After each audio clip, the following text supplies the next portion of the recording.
In this video, I'll show you how to send money from Wise to PayPal using your bank or card as a bridge.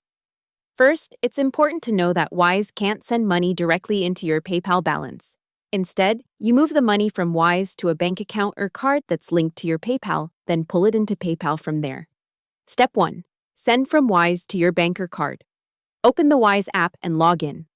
On the home screen, tap Send. Choose the currency you're sending from, then select Myself and pick your own bank account or card that's already linked to PayPal. Enter the amount you want to send and follow the steps to confirm the transfer. Step 2. Add the money to PayPal. Once the funds arrive in your bank or card, open the PayPal app and log in.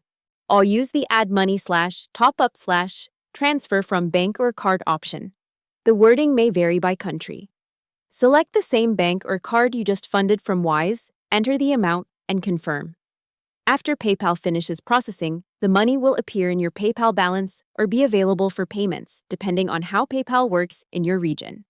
Hope the tutorial was helpful. Subscribe to my channel and see you in the next video.